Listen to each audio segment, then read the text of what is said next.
evening and welcome into Isotopes Park here in Albuquerque, New Mexico, where tonight New Mexico United hosts Real Monarchs. I'm Josh Toll, and with me is George Metellus. And George, New Mexico might be in their expansion season, but they sure do not look it, as they have still yet to lose a game, and a large part of that reason is Santi Moore, the USL's Player of the Month for March. Goals this season, and he has been very important for New Mexico in terms of qualify for the playoffs. So an expansion side.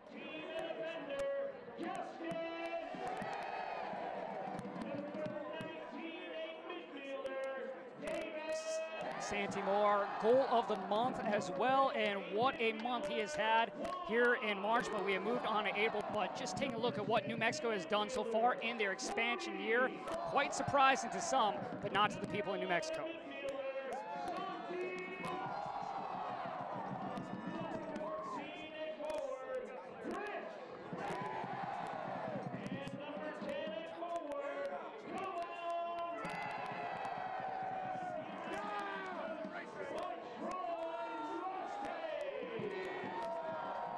And then for them, David Ochoa, the 18-year-old, 23 saves, big save last week early in the match. But wow, what can you say about this 18-year-old?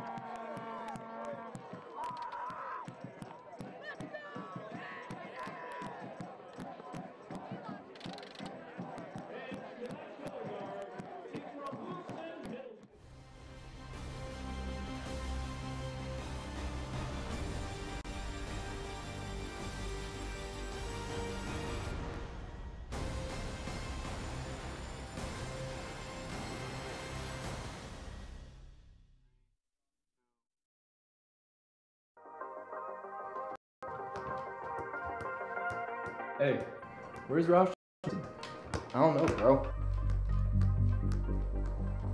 Yo, this is crazy. Y'all gotta come check this out. Come on, come on.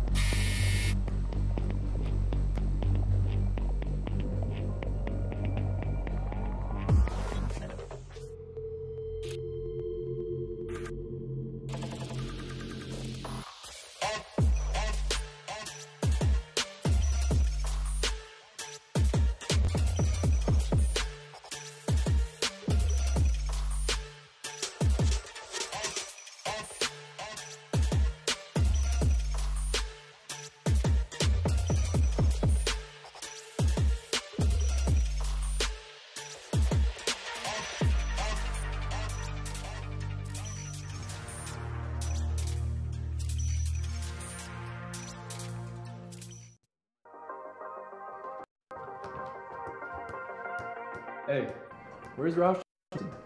I don't know, bro. Yo, this is crazy. Y'all gotta come check this out. Come on, come on.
back to Isotopes Park here in Albuquerque, New Mexico.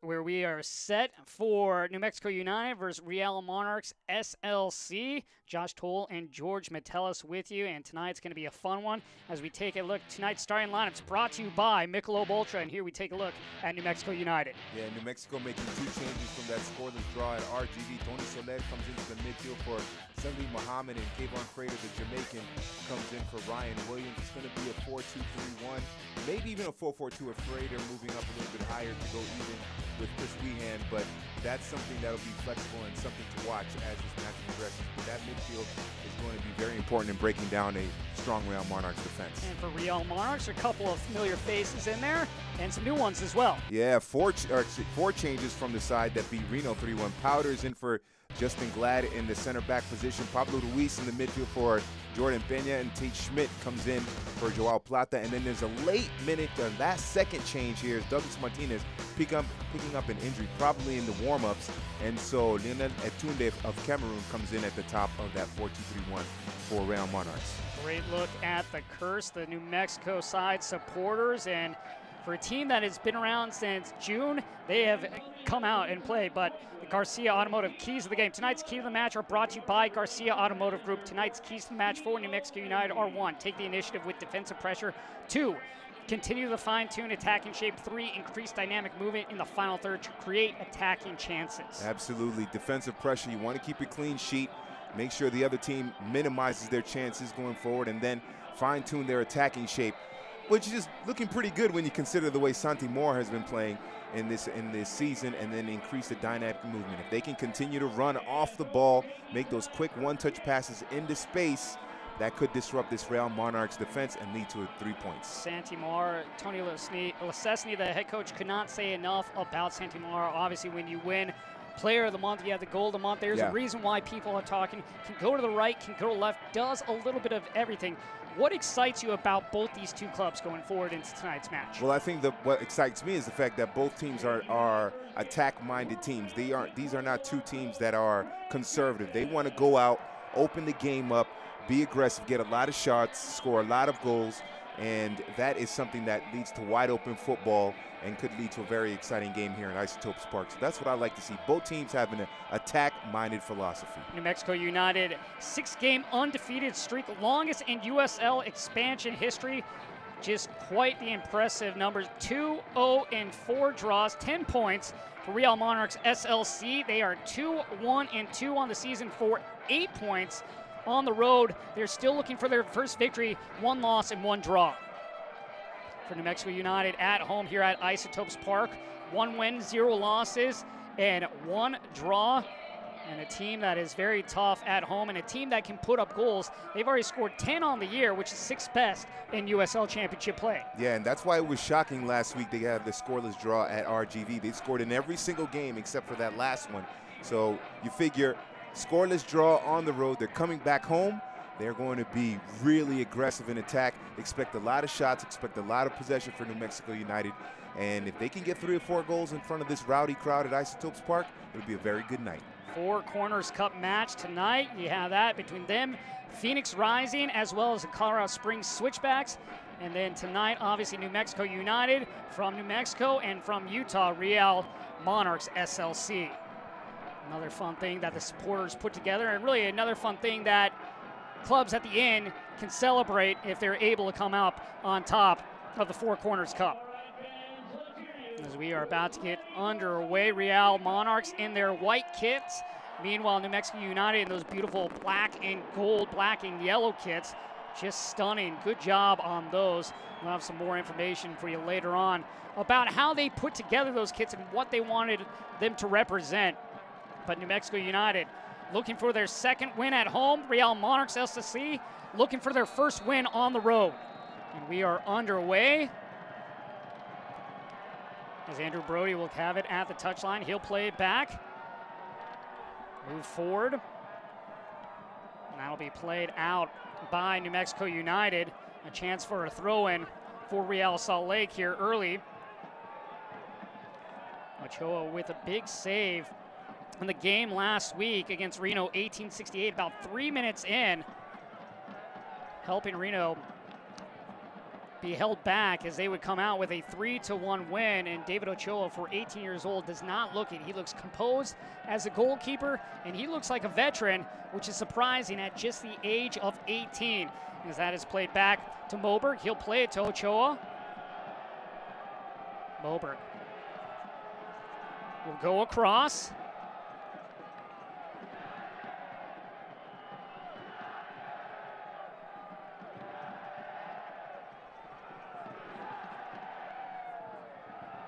Ochoa. Moberg. That one taken away by Suggs. And then given away almost, but New Mexico still in possession. Moar, the man of the month for March, plays it across to Padilla. Padilla back to Guzman. Guzman, another player that head coach Troy Lecesny spoke highly of. One of the underrated players that doesn't get as much recognition as Soler. Will play it back to Schmidt. Guzman in the circle. And this is New Mexico. This is what they want to do in terms of possession. Now they want to get the ball moving forward. You don't want your center backs to get most of the touches here, but you want to have most of the possession. This is a good switch. Go to the far side. Turn with it is Schmidt. Tete. That one headed back.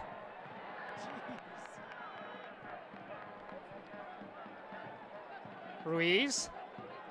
Just outside. Brody steps inside. Trying to slip that one in between. Trying to link up on the play with Atundi. Unable to get it to him. And Mizell will play it out to Schmidt. Soler. New Mexico last week very patient against Rio Grande. A lot of times too patient, didn't take advantage of opportunities. We'll see how that was corrected this week in practice. That was one of the things that coach talked about wanting to change, is take better opportunities when the opportunities present themselves. Yeah, tried to play this long ball over the top for Frater. We saw Weehan for a flash deep into the midfield to try to get a touch onto it as well. So look for the number 14 for New Mexico to track back a lot to try to win the ball. Her trying to get to that, unable to, as that rolls into the hands of Mizell. Here in the 4th minute of play, New Mexico United 2-0-4, 10 points on the season. Real Monarchs SLC 2-1-2, 8 points on the year. They are on a 1-game winning streak, getting the 3-1 victory over Reno 1868 for New Mexico United. First game of the season, they did not score, and was last week against Rio Grande Valley on the road. That one ending in a 0-0 tie. Moar working away up the touchline. Trying to get by Brody. Trying to squeeze through him and Hurd, unable to. It comes to Blake. And that'll be deflected out of play for a throw. New Mexico United comes in 4th in the Western Conference standings with those 10 points. Real Monarchs just 2 spots behind them in 6th. This is the 5th year for Real Monarchs in USL Championship play. Everyone knows this is the inaugural season here for New Mexico United, but making the best of it so far. Soler will play it back to Schmidt. Tete. Moar cuts inside, now works his way back out. Nice little pass to the inside to Josh Suggs, former Colorado switchback. Ball going across the pitch. Guzman. Real Monarchs right now, they are just trying to get numbers back. Padilla sends one in. Headed away by Brody. Blake plays it outside. Blake turning, the captain. You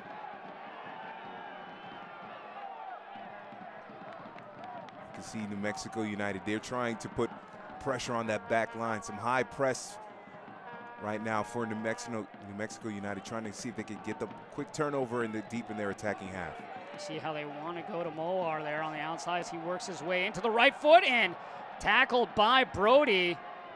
Good slide tackle there by Brody, the right back. And that was very important. He needed to make that slide tackle because Chris Wehan was cutting in behind the defense there.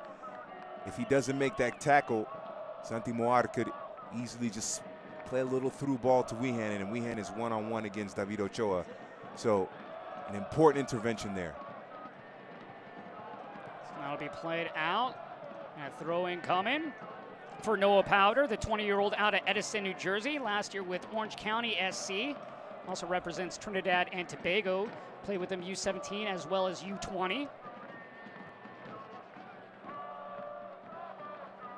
Etude loses possession, but it goes right to Blake.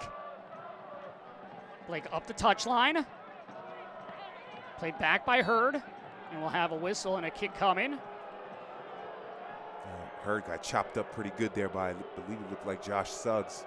For you, George, who do you want to watch out for on Real Monarchs side? Who's a threat to this New Mexico United team? Well, if you're looking at it, Michael Chang is probably the most dangerous option, their most consistent goal scorer so far this season. Out wide on the left wearing the number 44, Michael Chang is someone to look out for. Tate Schmidt has come into the middle of the attack in the midfield, so how those two link up and how they play will be very important. And of course, Etundi with that late change as a starter, those three, Etundi, Schmidt, and Chang, those are three players to watch out for Real Monarchs going forward in this match, but especially Michael Chang. I believe he's the team's leading goal scorer this season. Chang coached by Lesesny in Charleston, so those two will be very familiar with one another, and maybe Lesesny will have a way of stopping Chang or at least trying to slow him down. Soler. Moar stumbling down as Brody, the left foot by Moar, and that is going to be scooped up. No danger there for Mizell, or excuse me, for Ochoa and Real Monarchs SLC. And this is well done here, first of all, to get it quickly to Moar on the left side, and he's able to skate around Andrew Brody, and he squares it in, and Kevon Frater may be a step late.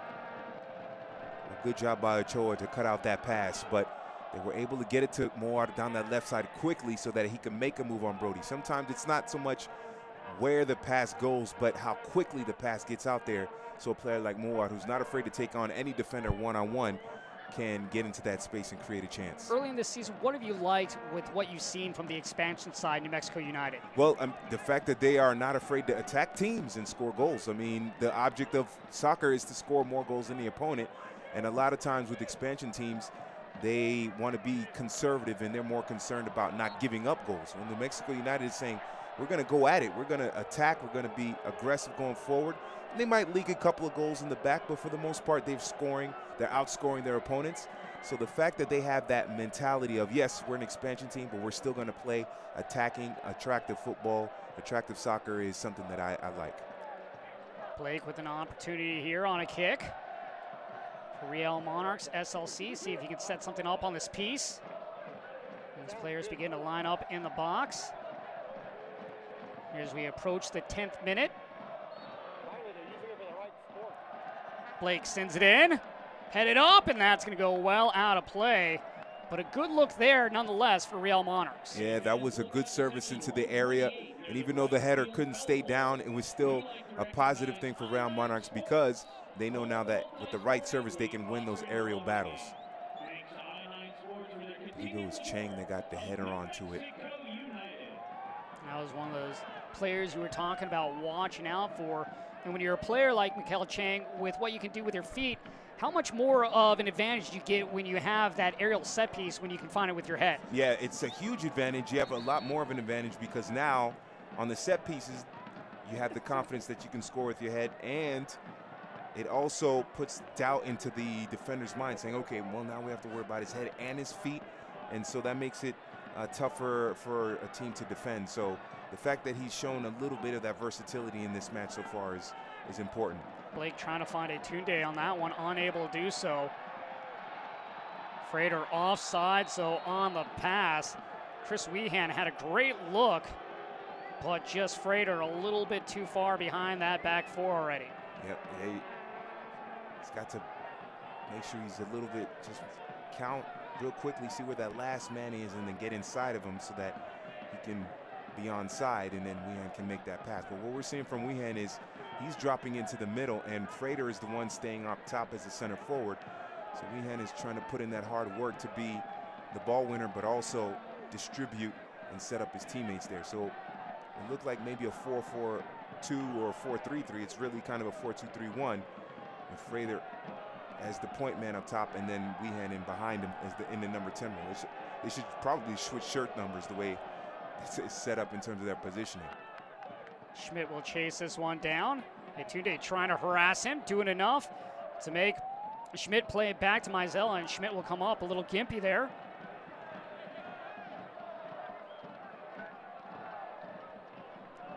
Guzman over Tete. Guzman gets it right back. Padilla. They want to play it quick. Quick one touch. Everybody's looking forward, trying to get into some space. They don't want anyone to hold the ball too long. It's just quick touches. That's how New Mexico United want to play, and that's the way you can pull out a defense and create chances, get them out of position. Moar skips to the inside. Suggs. Frater. Play back by Moar. Padilla. Just center back to center back. And that'll be played out for a throw. So really missed chance there. Had plenty of time, did New Mexico. And just the pass sent out a play. And now bringing it up is Brody. Plays it inside. Now a great little outside pass to Hurd. Hurd with plenty of space to work with. Hurd going across and struck away by Tete. Suggs can't get on it, and that one just swings wide of Etunde.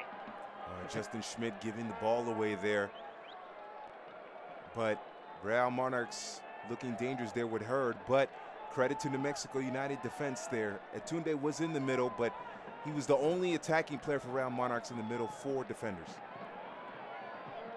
Hurd thought about it. Brody. Back to Hurd. Brody. Hurd working his way down the touchline. Stops, brings it to Brody. Blake. Etunde giving it right back to Blake. Powder plays it to the side. Chang. Little chip pass to Powder. Gonna see who that's last touch by, and they're gonna say last touch by Noah Powder.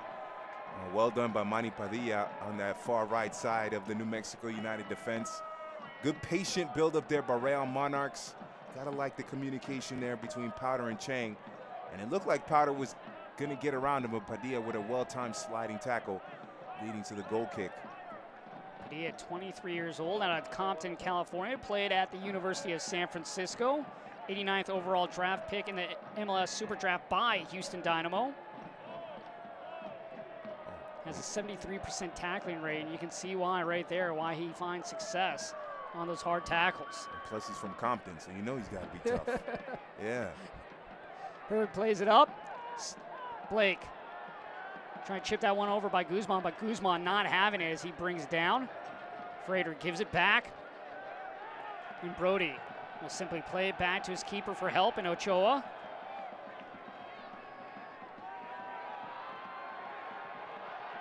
Frater, nice little slip pass to Estrada, and I don't know where he was going with that, if he was thinking pass over to Weehan, but he had an opportunity at that far post, and I don't know what happened, maybe bad touch, maybe miscommunication in his mind going on, just a lot of confusion right there. He squared it. I'm sure Weehan was wide open. Maybe Weehan was yelling out, "I'm open," something, and got caught in between two minds, between trying to square it to Weehan or going far post. Mishit it, but credit New Mexico United with that through ball by Frater. That was excellent work there. A beautiful through ball, but resulting in a miss. And then we're going to have our first goal coming from Blake of Real Monarchs. So you have the missed opportunity on the other end, and then Blake capitalizing for Real Monarchs SLC. The goals you don't score, they often come back and they get scored on you, and that is exactly what happened here for Real Monarchs. You can see Etunde, he wins the ball in the area, and it looks like he was going to try and get a penalty here, but the ball circulates out wide. This is well done by her to create a little bit of space. Etunde wins the header, and then nobody marks Blake in the middle. And when you look at it, there's what, 2 attacking players for Real Monarchs and about 5 black shirts for New Mexico United, and Blake is still able to run onto it and get a clean strike on it. And some poor marking in the area by New Mexico United, and give credit for Real Monarchs for putting it in the area and making it dangerous. Blake did not hesitate on that one, scoring in the 15th minute, our first score of the game. And you just look back at that missed opportunity that New Mexico United had. New Mexico United scores. This game, we're still in the kickoff process. We're not even going back the other way for that goal. As Moar sends it across, and Ochoa goes up and leaps up and grabs that. Otherwise, right there is Kayvon Frater waiting with that head of his to try to put it in the back of the net. That would have been a great response, a quick response for New Mexico United to get the equalizer. But they are looking dangerous, New Mexico United. They are finding ways to get in behind that defense, mainly by getting the ball through the middle and then someone making a run behind the back line of Real Monarchs. So the opportunities are there. They just have to finish them. That's going to be the key for New Mexico to get back in this game. This is only the second time this season that New Mexico has conceded a first goal. We'll see how they respond now. Blake moves it forward, but Tite right there to take it away for New Mexico United. You see Guzman, the number 8, directing traffic a little bit. He's one of the 2 midfielders, central midfielders. He's the one that's going to drop back a little bit, or actually be more of the general going forward and manage everything, staying back in front of that back line. Sent across. Moore cuts back in, now to the left. Suggs, the captain. And that's going to be deflected out by Josh Herb, but good work there between Moar and Suggs, resulting in a corner kick. Yeah, Weehan was there at the top of the 6-yard box. If they could have found a way to just keep a little touch, little pass on the ground of Weehan, he could turn with his left and strike it on goal, get a shot on target. Still good response here from New Mexico. First corner of the match for New Mexico United. And we're going to have, always there is jostling going on, so our referee will pause and make sure that he lets the players know what he wants and expects in terms of the grabbing, the holding, the bumping, as right now he's talking to Frater. Let's see how Real Monarchs, what they do defensively here. It's like a man marking scheme that they're going to try and use. That one will come out. Padilla sent right back across, and that goes over the head and out of play. New Mexico United trying to connect with Suggs from the pass from Chris Weehan. But that one just rising above. For Real Monarchs right now, they're under siege. They have to make sure they keep themselves disciplined defensively, keep their shape, and they have to keep possession, and they lose the ball quickly, and then New Mexico gives it right back. Etunde, and that's going to go off Guzman. Best way for Real Monarchs to hold on to a 1-0 lead is to make it 2-0. Best way to win a game by 2-0 is to make it 3-0. So they got the goal, they can't let up. And New Mexico United have to continue to put the pressure and win the ball back, not allow Real Monarchs to get deep into the attacking. Hurd knocked over from behind, and there we will get the whistle from the push from Josh Suggs. And here another chance for Real Monarchs. As Noah Powder will come over and set up. Let's see what Michael Chang does. Remember on that last set piece, he got a head onto it. It sailed over the crossbar. Let's see if he can do that again. He can be the target here and actually keep this one down. Keep the shot down. Force Mizell into a save. Powder lining up. the 21st minute. High looping ball, and Mizell goes up and grabs that out of the air. And now New Mexico looking for some numbers, looking to possibly run. Weehan going far side of the pitch to Frater. Frater able to beat Blake to it. Sends it back, Weehan. And that is going to go out of play, and we will have a corner kick for New Mexico United. Good opportunity there on the counterattack for New Mexico United. Weehan makes a long switch that's actually pretty accurate, gets to Frater, and then Weehan busts his behind to get into the area, works really hard, fast, and if Frater keeps the ball down on the ground, I think Weehan would have been able to control it a little bit better, but still a positive attacking movement. Weehan sends it in. Schmidt coming up, header, and that one cleared away on the far post by a defender. Great stop for Real Monarchs, but wow, what a header there from Schmidt. That's why you line up on that post. Suggs. This one will go high into the New Mexico night and out of play, but what an opportunity there for New Mexico United. A better stop by Real Monarchs. Yeah, this is straight off the training ground, and it's well executed. Great floated ball here by Weehan, and then the header here by Schmidt. And then I believe it was Andrew Brody who cleared that one away. Yep. And that's why you always have to have someone on the posts, on the line, on set pieces, on corner kicks for situations like that. You see a lot of teams, they don't do it, and that would have been an equalizer, but Brody on the line clearing it away. That's just good fundamental soccer right there from both teams. You might want to put that one in save of the week. Might be, yeah. Yeah, that was important, yep. Quick reaction there. But you see, you were talking about earlier just the pressure that New Mexico United can put on the back row of the team. They're not afraid to push the pace, and we're seeing that here the last few minutes once again from New Mexico United. And even though they're down a goal, it's still the same philosophy. It's still that same energy going forward. So you like the fact that they're down a goal. It's not hurried or some kind of situation where they feel like, okay, we got to get this equalizer quickly. They just playing their game like normal and creating chances. I think that's the best way to put it. They're playing their game. They're not getting away from it. Right. And especially with an expansion team, so many different philosophies coming in from different clubs, sticking with the one right now that Troy Lesesny is trying to implement in New Mexico. Moar. Brody in front of him. Moar loses his footing. But that will go off Brody for another corner for New Mexico United. Yeah, Santi Moar is a player that has a lot of tricks, some quick footwork, but more than anything, the confidence to take on players one-on-one. That is what sets him apart here and why he's had such a hot start to the season. Chris Weehan will come over to the near corner.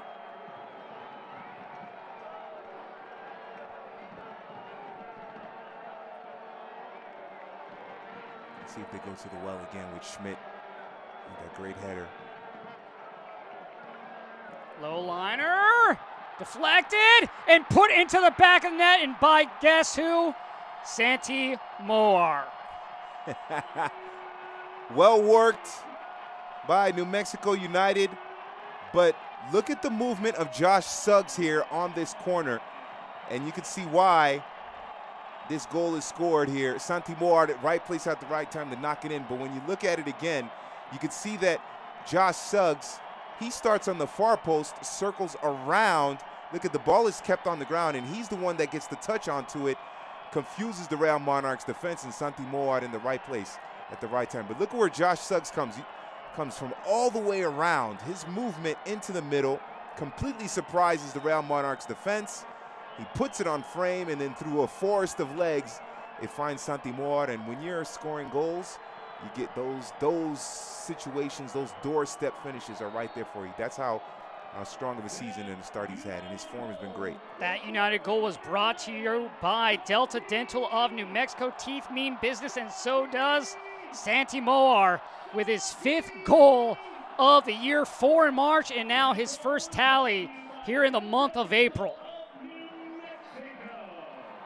But that's twice on corner kicks for New Mexico where they've looked dangerous and they've created a real good goal-scoring opportunity. We saw the looping ball that Schmidt headed on and was cleared off the line, and then Josh Suggs with that circular run from the far post into the middle. Blake giving it a go, and that's headed up in the air. And that will go out on the touchline. But Blake not hesitating. Once again, his thought process is if his foot's near that ball, he's going to give it a rip. Why not? Why not? If the space is available there, he didn't have any options in terms of keeping it on the ground, playing it into the area. So go for it from long range. Blake. Brody. Sends it across. That's going to go over Chang. Estrada there for New Mexico United to move it up, but no one on the far side for New Mexico United. The curse back into this, the supporters. Great job by the fan base here. Again, in just a short amount of time, this team was put together. Again, a great support system put in place. You look back last year, June, when this team came into existence, and you're looking at a team that is fighting for the 7th game with a possibility of extending their expansion lead history to the most games without a loss in history. 6 games is quite amazing as an expansion team, but what a start to the season for New Mexico United. Yeah, it sure has been a brilliant start and well-deserved, and it's because they're aggressive in attack. They're not conservative. You go for the victories. You don't try to avoid losses. That's a big difference between going for victory and trying to avoid losses. They go for victories. It's kind of what makes it exciting. Makes people want to come out because you know your team is never down when you have people like Moar, when you have people like Frater, when you have Suggs that can find the back of the net, and just numerous different ways to do it. And New Mexico United popped up to Moar. Moar with the left. Oh! And Moar with the second goal. He now has a brace.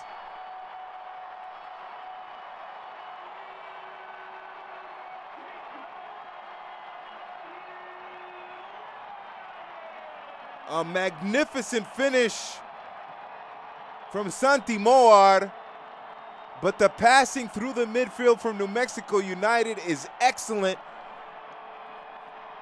Look at the touch there. That's Soler. Great ball over the top by Wehan. And then how about this shot here by Moar?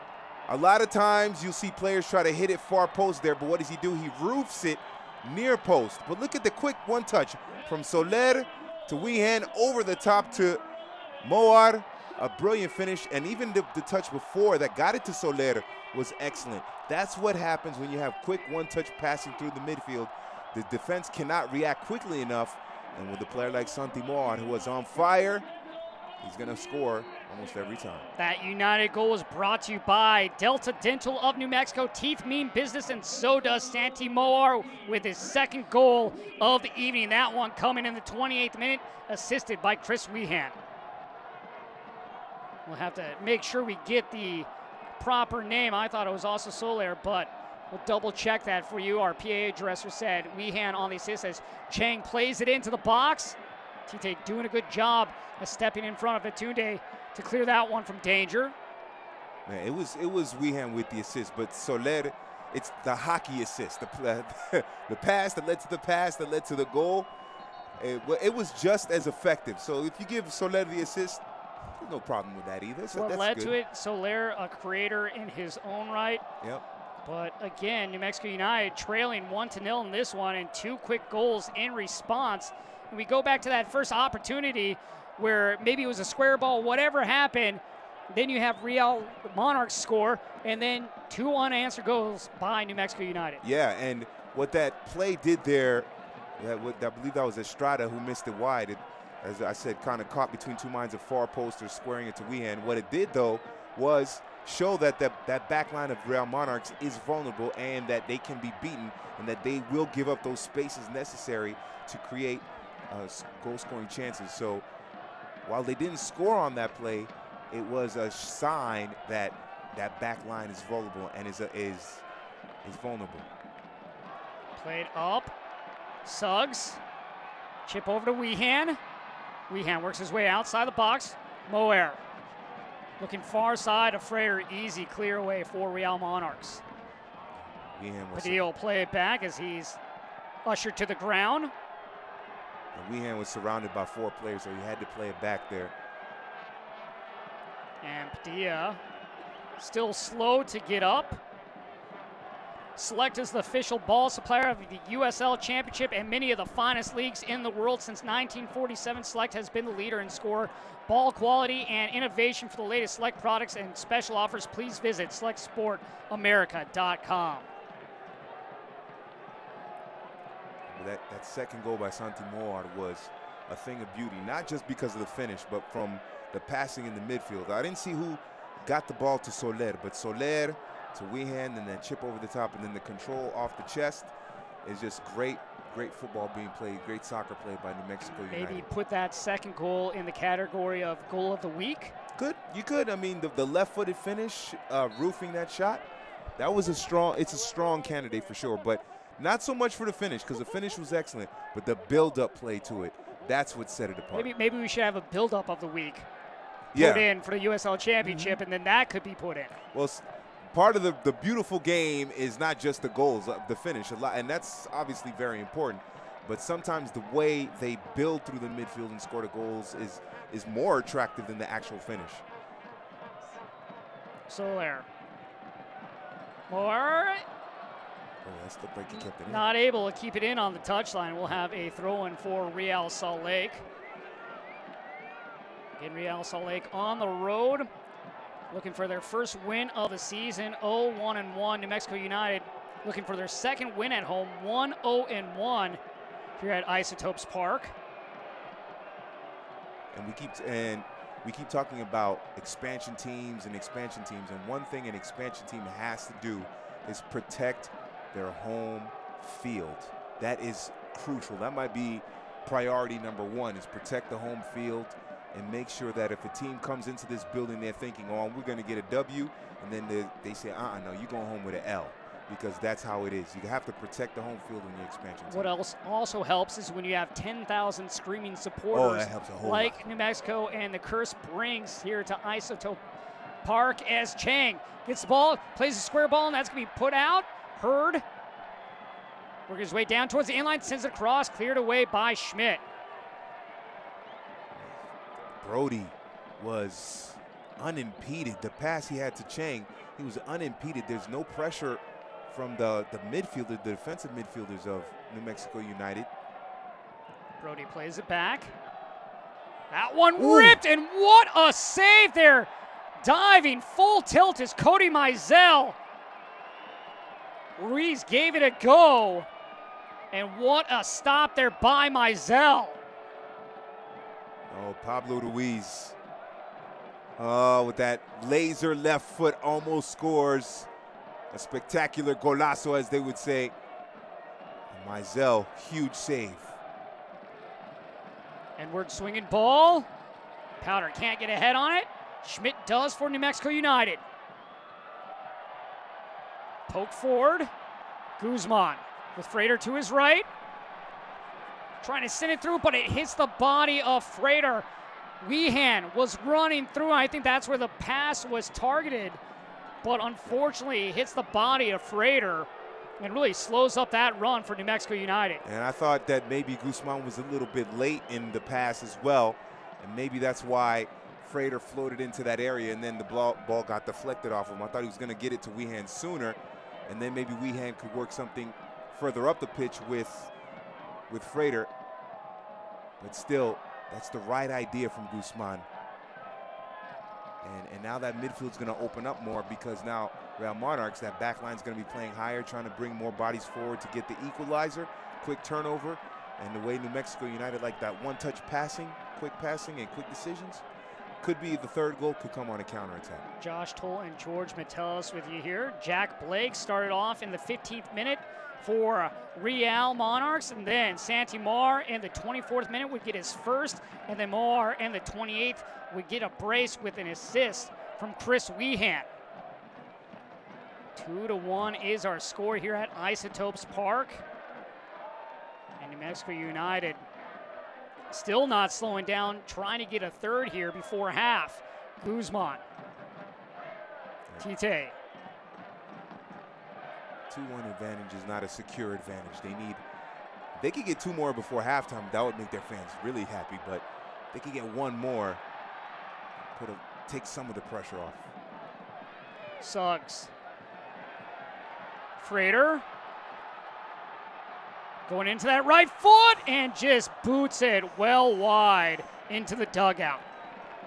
Oh, it's the right idea from Frater, just not executing it properly. But if he holds the ball up maybe a second longer, it looks like Weehan coming right up the middle, could slide a little through ball to Weehan, and then Weehan is going to be one-on-one with Ochoa in goal. But still, as you've seen before with the goals, those spaces in that back line are open for New Mexico United to exploit. This Real Monarchs back line, and they're holding midfielders, they're giving up a lot of space. They are really unorganized right now, and they've lost their shape. Soler.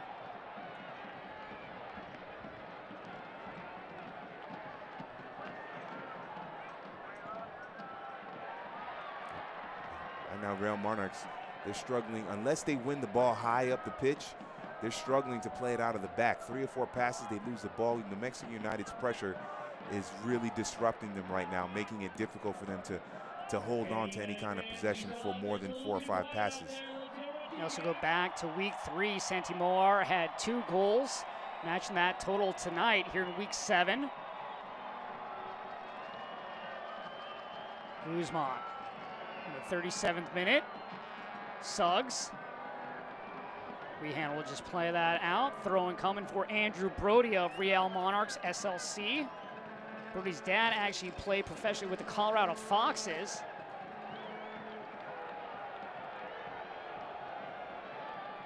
Moberg.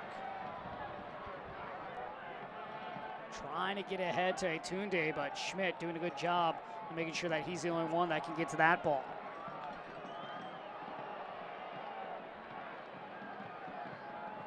Powder. Etunde staying on his feet. Brody gets the return pass. Back to Blake. Blake over the top, headed up, and that is going to go out of play. Good clear there by Padilla for New Mexico United. Yeah, and Padilla had to make that clearance there to make sure Schmidt doesn't get a head onto it. And it looked like Mizell, he rushes out to try to see if he can win the ball in the air, get the ball, but then he realizes he can't get to it, and he hustles back to his end line. And you can see Padilla bails him out. If he doesn't make that play and Schmidt gets a clean header, he might have beaten Mizell there. Mizell a little bit indecisive. Up into the air, and that's going to go over and out. And now New Mexico United here in the 39th minute will have a goal kick. Fans follow New Mexico United and the rest of the USL Championship all season long on ESPN Plus, home to the USL, MLS, UFC, and more. Join the over 2 million sports fans who have already discovered ESPN Plus and watch the championship live every week.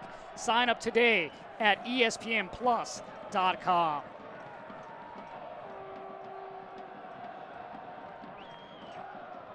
Ryden. Powder to Ruiz in the circle. Ruiz can't get on top. Soler takes it away. Weehan. Moer. We can say onside. Moer with the hat trick in the 39th minute.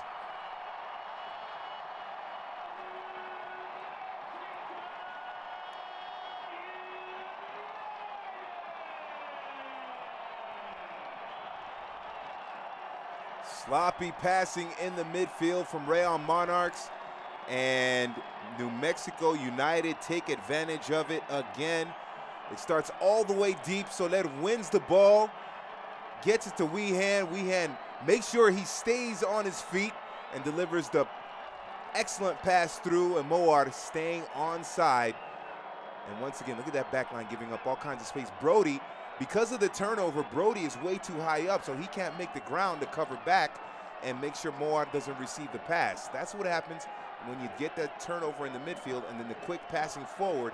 Soler, quick pass, Weehan quick pass into space, and Moar has got a legendary hat trick right now. That United goal was brought to you by Delta Dental of New Mexico. Teeth mean business, and so does Santi Moar with the first hat trick ever in New Mexico United history. Brody. Into the box, curling.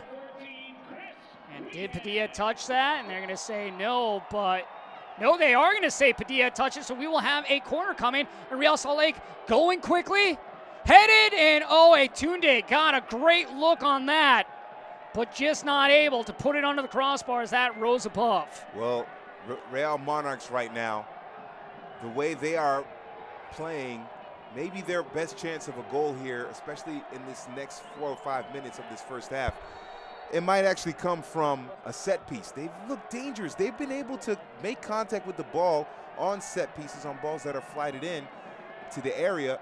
They just haven't kept them down to make force Mizell into a save, or that could lead to a goal as well. But they are winning the headers in the air off corner kicks. So that's a worrying sign for New Mexico United's defense. The man of the match right now, Santi Moore, looking for his second team of the week with a hat trick here in the first half, nonetheless. Yeah. 2 assists for Chris Weehan, improving his total to now 2 assists on the season. Santi Moore now with 7 goals on the year. Weehan plays it out. Frater still putting pressure on Real Monarchs. Frater cross. Oh, and you had Weehan there, and coming up on the backside, you had Estrada. And Frater had to make a quick decision too, because there were 3 Real Monarch defenders collapsing on him. So he had to make that quick burst to the end line and then square it in. Maybe put a little too much heat on it, but still, New Mexico United, they are vicious right now. They are really ruthless in attacking this Real Monarchs defense. Soler the outside, and cleared away on the play by Ryden. And you talk about ruthless. New Mexico United not holding up. Yep. Still trying to go back. You were talking earlier when Real Monarchs got that first goal. It's about getting that first goal. Second goal. Well, New Mexico United took your advice and ran with it for 3 goals. And remember, they were shut out in their last match against RGV, Rio Grande Valley. So Soler. And that was the first time that they've been shut out this season. Yeah. So they wanted to come home and, hey, we need to get back into scoring. Estrada. Oh, and they're going to say out. And a chance there. Frater on the inside. He had position. You had Weehan, and then you had Moar on the far side of the box. So numbers up there for New Mexico United. And Real Monarchs, their defense is completely unorganized right now. They're bamboozled right now. They are. Halftime can't come soon enough. Ooh, they needed halftime about 5 minutes ago. The way their defense is struggling. I think they needed it right after that first Moar goal. Yeah, they sure did, because they're just the wing backs are getting caught up so high that they're leaving so much space in the back, and the center backs can't cover 4 attacking players when it's just 2. So either those wing backs are going to have to drop back, or Ruiz and Blake are have to do a better job dropping back defensively. Schmidt plays it up, and that will go out for a corner. Tunde patiently waiting that ball to cross the end line. Last time down, Real Monarchs SLC went with a fast corner. This time they'll hold up, wait for bodies to get down into position. Look out for Chang here. Maybe Schmidt as well. Schmidt could be someone to be dangerous here. Sent in, Edward swinging. And once again, doing nothing on the corner piece is Real Monarchs SLC. Here in the 45th minute as we approach stoppage time. Moberg. And Josh, we mentioned that this is an expansion team and players coming from. Headed away by Schmidt. Moar with a little back heel to Weehan. These two have some chemistry between Moar and Schmidt. Padilla. Estrada. Padilla. And we're going to have, they're going to say incidental, not going to say anything with that handball. And Real Monarchs catch a break. They sure do. Stoppage time is brought to you by Orange Theory Fitness. We're in the orange zone now. That looked like that was in the penalty box too, so that could have been a penalty. On a spot. Yep. And that would have been the last thing Real Monarchs needed there, because I'm guessing who's stepping up is Santi Moore, looking for his 4th chance as Guzman is down on the pitch. But really, for halftime, if you're Real Monarchs, what are you doing in there? You're trying to catch your breath, obviously, but what's going through your thought process? Well, if you're the manager, Martin Vasquez, you have to go. We have to do a better job defensively. He's going to have to tweak his tactics defensively to make sure they don't concede any more goals first. And then second of all, they have to get some possession, keep the ball away from New Mexico United and slow the game down. That's what they have to do. The midfield has to get more involved. Schmidt has to be more involved in holding up the possession. They have to do a better job of stringing together 5 or 6 passes and have multiple positive spells of possession in order to slow down New Mexico United. Because if they don't, and they keep playing the way if they play like this in the second half, they're gonna lose 6-1. Tite plays it down the pitch. Estrada. Padilla plays it into the box. Headed down. Oh, and my Frater goodness. goes up in the air, and Frater buries it.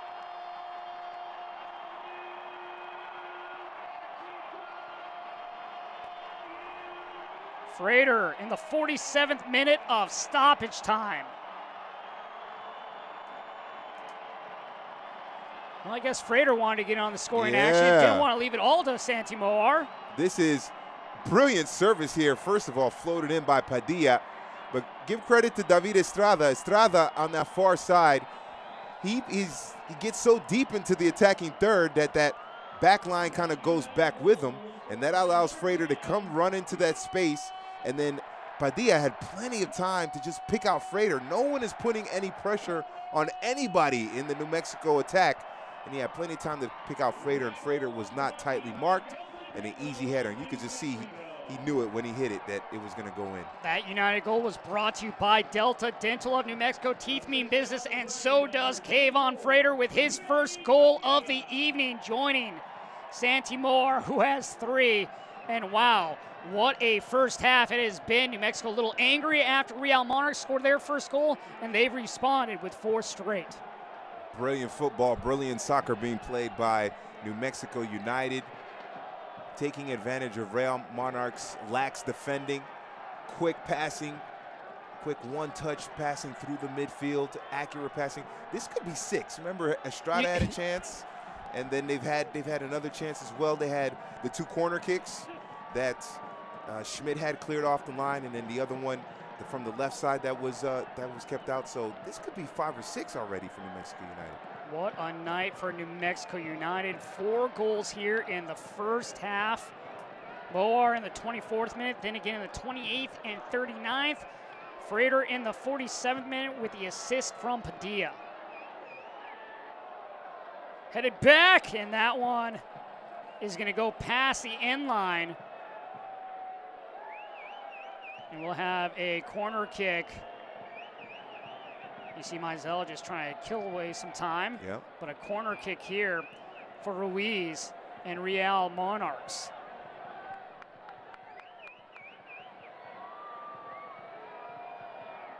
Far post, and that's going to go over the head of everyone, and that whistle will end it for the first half, giving Real Monarchs a break here to compose themselves.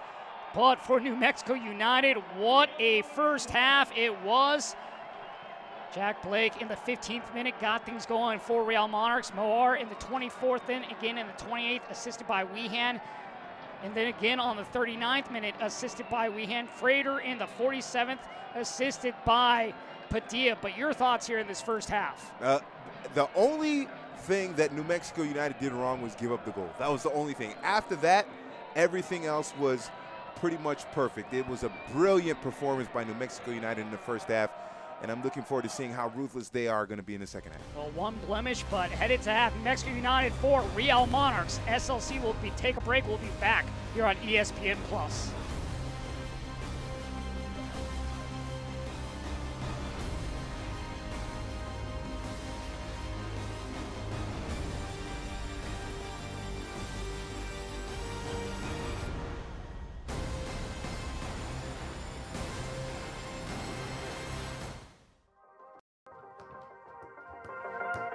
Hey, where's Roush? I don't know, bro. Yo, this is crazy. Y'all gotta come check this out. Come on, come on.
Back in to halftime, 4-1, New Mexico United taking advantage in the first half of Real Monarchs SLC. And you talk about the first month that New Mexico United have, well, they're continuing now here into April. Last game against Rio Grande tied, but making up for it tonight. Yeah, and you know what's funny or ironic is that Real Monarchs had only conceded 3 goals entire season. They give up 4 in the first half to New Mexico United here at Isotopes Park. It has been a brilliant performance by New Mexico United. Here's a look back at that first month and what New Mexico United did.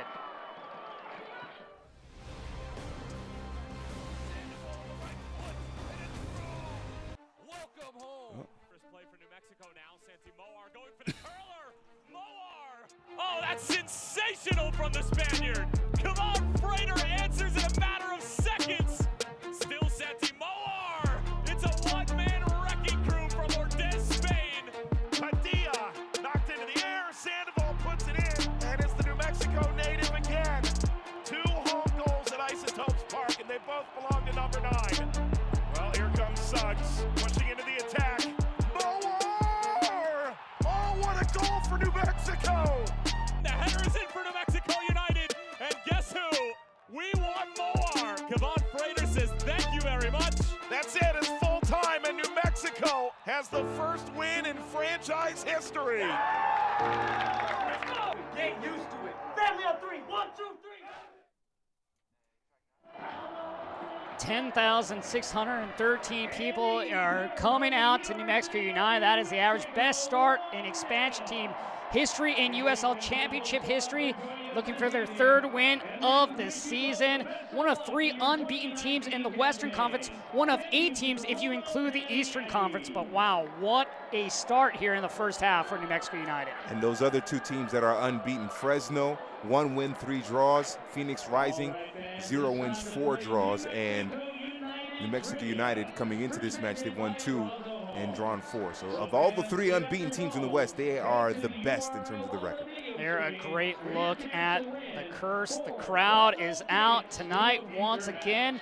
And you just love the support that's coming. And when you're putting up 4 goals in one half, people are going to continue to come out. People are going to continue to see what is going on in Albuquerque. And that's just not the people of New Mexico. Now, people in USL are having their eyes on this New Mexico United club. Oh, a lot of people are looking at this result in great shock, going, wow, New Mexico United are up 4-1 at halftime. Up 4-1 at halftime, and still here in the second chance with more opportunities for more goals.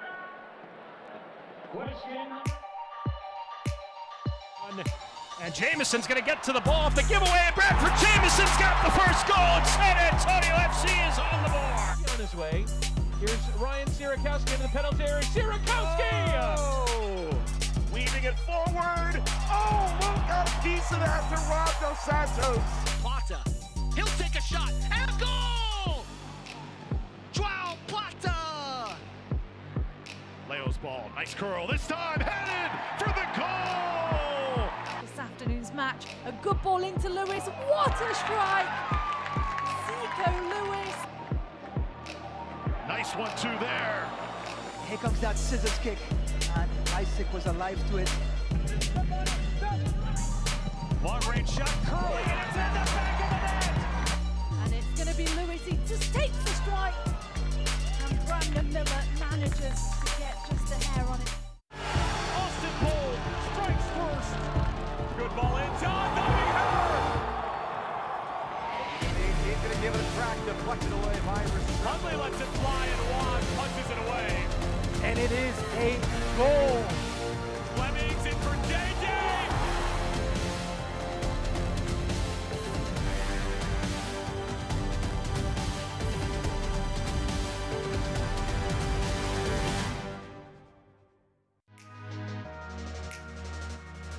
Here's Nicoletto. Sends over, beautiful curler. Marco Micheletto. The right side of the box. Robinson punts back, looking for some help. Deflected there. Chance in front of goal. Stopped by Kirk. Full head of steam. Perusa trying to chip the goalie, and that's exactly what happened. Dennis. And that one off the crossbar, and Fitzgerald getting a piece of that. Here's an opportunity. Zion buries it for the Red Wolves. Advantage for the rest of this game. Endo going right at it, punched out by Herrera. Outstanding effort. Cox runs over. Second chance. Vega there. Back of the net. Near post headed on into the back of the net. Triumph convert on the set piece. They're up 2-1. Welcome back into Albuquerque, New Mexico United 4, Real Monarchs SLC 1. And a great first half as we take a look around at some news and notes here in USL League News. And what is going on? You see the top in the charts. And then you look at Player of the Week. Kai Korniak led LA Galaxy 2 to victory by putting up 2 goals and an assist versus Tulsa. And I think there could be a new Player of the Week coming this week from this game right here between New Mexico United and Real Monarchs. But wow, what a start. USL Championship Game of the Week on Wednesday. That will be on ESPN3 between Austin Bold FC and Phoenix Rising. As we will take a look at the scores from around the league. Halftime scores are brought to you by Taco Cabana. As there you get a great look at what is going on. Scores in every game. All teams leading, no teams tied right now, which is very surprising to see. But Portland Timbers with 1, San Antonio FC with 2, and Phoenix Rising at the moment with 1. That one at half. Colorado Springs Switchbacks have yet to start, as well as Fresno FC, Tulsa Roughnecks, as well as Las Vegas Lights and the Tacoma Defiance. But wow, what a great one we have for you tonight here in New Mexico. 4-1. 3 goals by Santi Moar, 1 from Kayvon Frater, that coming late in stoppage time in the 47th minute. New Mexico United leading. Can they get 2 more, like you said, and get to 6? We'll find out here in the second half, right here on ESPN+. We'll be back with the second half in just moments.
Hey, where's Roush?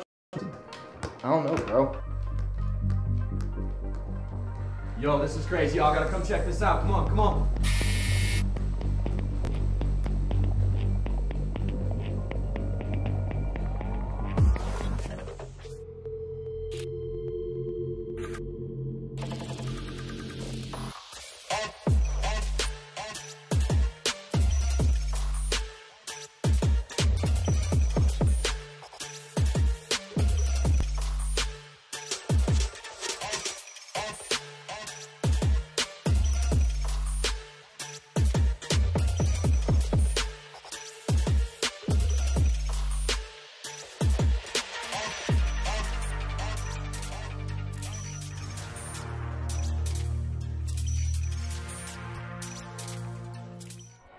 Welcome back into Isotopes Park, New Mexico United 4, Real Monarchs SLC 1, as we take a look back here at the first half stats in tonight's match, and the 4 being the best stat for New Mexico United. Excuse me, first we'll take a look at the highlights, and then we'll go to stats.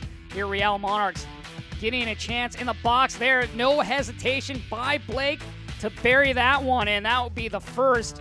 And it looked like Real Monarch was going to have a chance to get on a run, but that would be it here in the first half for Real Monarchs, because after that, it was all New Mexico United moving forward. Yeah, this is a great setup on the first goal here, the corner. Just a few minutes earlier, they were able to get a header on frame from a corner, but the run by Josh Suggs, he actually starts on the opposite end, circles around, gets a touch onto it, and Santi Moar completely unmarked at the far post. But it's well done by Josh Suggs to disrupt the defense on the corner. That would be the first for the Spaniard, and this would be the second. Yeah, and this is turning out to be a special, Santi special here for the Spaniard with the left foot, and then instead of trying to go far post, just roofing the shot with power and fantastic technique.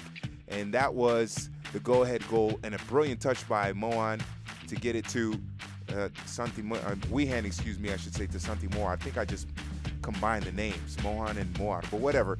And then once again, passing through the midfield, it was Soler, Weehan, Moar with the easy finish. That time going to the right, the previous one with left, so dangerous with both legs, and this time just going to the right foot, and Ochoa, nothing he could do about that. Yeah, and the 2 goals that Moar scored in the 28th and 40th minutes were goals that were set up by sloppy passing by Real Monarchs, and then quick boom, boom, boom passing through the midfield to slice up the defense of Real Monarchs. And then one final one. Elevation is the key to Freighter's game on that. Yeah, Estrada, what he does is he pulls 2 defenders deep and then lays it off to Padilla, and Padilla has plenty of time to send it in, and a great finish by Freighter, and then a little Eric Cantona celebration just standing there. Pass delivered on a plate, and you can admire that when you put it in as we take a look at the first half stats. Yeah, we see 4-1 in goals, but the shots on target, and then New Mexico United with most of the possession, but it was a strong game in terms of possession with purpose. They weren't just knocking the ball around. They were trying to get forward anytime they could and play the ball into space, and they were magnificent at it. But magnificent is right as we take a look once again at the curse out in effect. Over 10,000 here once again, just filling up Isotopes Park, and you can't ask for anything else if you're Real Monarchs. This is also one thing you did not want to see is New Mexico United starting off with the ball here in the second half, putting more pressure on them. This is going to be a quick test here for Real Monarchs to see what was said at half and how they respond. Yeah, I want to see the tactics, what they do in order to switch it up to make sure that they, first of all, they have to prevent any more goals. That's the #1 thing. And then 2, what they do going forward to try to get back in this game somehow. As we are underway here in the second half, Weehan with possession, backheel trying to find Moar. Good takeaway there by Real Monarchs, but Freighter fighting for possession is able to somehow still fight, and they're going to give the ball to Freighter. Great effort there by Freighter coming out here in the second half. You talked about the relentlessness of New Mexico. They're showing it, and now we have a little finger wagging going on back and forth unhappy, as well as Josh Hurd should be frustrated with his team's performance. And I think that's just kind of gotten to a point right now where that frustration is starting to show its head. Yeah, and he's got to keep a level head, because that you don't get 3 goals for pushing the other team's players.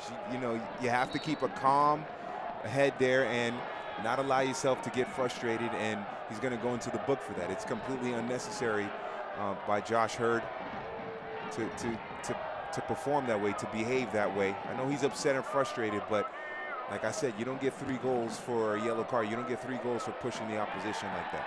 So Padilla awarded, or excuse me, Josh Hurd awarded the yellow card, his 2nd of the season. Looks like Suggs got a yellow card too. I thought so as well. Yeah.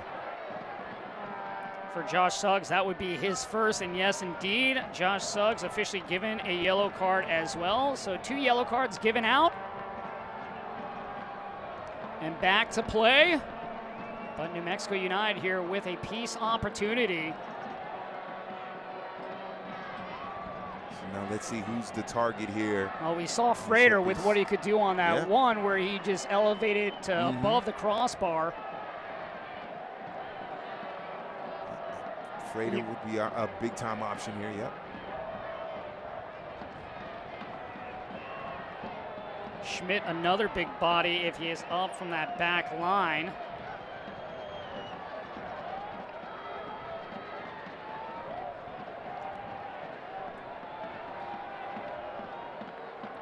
Shaving cream down, marking that line. You shall not pass. Sent in by Weehan, and headed up, clearing away is Kalen Ryden. Ryden out of Norman, Oklahoma, last year's team defensive player of the year. And he's got to help gather that back row, gather his team here in the 2nd half, and find a way to play better defense going forward, because they do not want this one to get even further out of reach. Yeah, it's going to be a situation where Powder and Brody, the left back and right back respectively, they're going to have to just stay back. They can't be pushing forward. They give up too much space. Weehan sends it in, and that one finds its way to the right of the frame as is played out by Real Monarchs. Estrada on the near post almost got a flicked-on header to it and put it in some serious danger. Let's see if they go with him again, 19. High arcing ball, and just going up and grabbing that is Ochoa. Ochoa, regular on the U20s team. 6'2", 18-year-old out of Oxnard, California. Coming in tonight, just allowed 3 goals against, and now 4 this evening he has allowed. So a rough start for the youngster, and a lot of it you can't necessarily even put on him in terms of bad plays by the young kid. Yeah, he didn't do anything wrong on any of the goals. It was poor defending. It really was just bad defending by the back line in front of him. Frater. Weehan, Guzman, and that one cleared away by Ruiz. Schmidt. And Weehan for New Mexico United, or Santi Moar. Moore, one across. And if that one's just about a yard or 2 more in play, maybe Estrada has a play on it. Yeah, that was well done by Moar, but that all started with Ochoa. They put pressure on Ochoa. He gave the ball away deep in his attacking half and his attacking third there. And New Mexico United, they've been ravenous all game, absolutely ruthless. And so they tried to get another goal. They tried to go for number 5, and why not? Santi Moar, he's got 3, maybe the hottest goal scorer in the league. Why not get it to his boots and see what he can do? Or not see what he can do. We know what he can do, but get it to his boots and see if he can get a 4th goal. Coming in tonight, Moar was tied for 3rd in the league with 4 goals, depending on what Lobo is doing for Tulsa.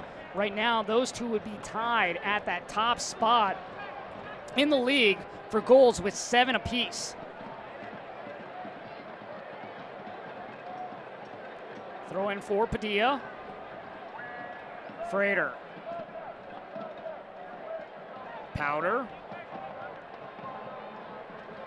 Ruiz working his way upfield.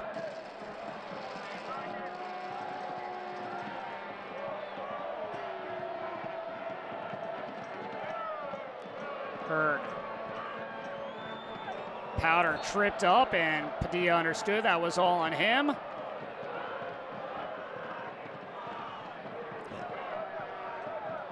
We haven't said Powder's name too much in terms of going forward in attack on that left side. He's going to have to be more involved now. I feel like who's also been relatively quiet is Chang, other than that one header attempt. Yep. For the most part, he hasn't had many touches. Yeah, and it's because they've been sloppy in the midfield when it comes to passing and getting that ball into their attacking half and their attacking third. In order to get Chang some chances, just haven't been able to keep the possession. Estrada to Weehan. And Weehan tripped up. Ruiz saying no, it was a good tackle, but it doesn't matter what Ruiz thinks. All that matters is what that man thinks right there. I think Ruiz was worried that he might pick up a yellow card, so I think that's why he was so insistent on saying it wasn't a foul.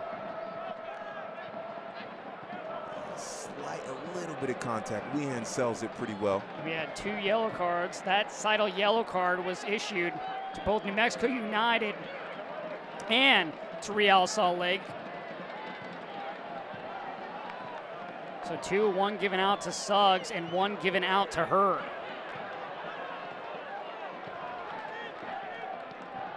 Sent into the box, cleared away.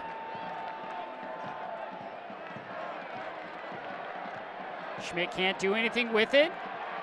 Moore just in his space, but right there on top is Weehan. And then Moore can't get around the defense there of Ruiz. Somehow the ball finds its way back near Frater, but doing a good job heading it backwards was Ryden.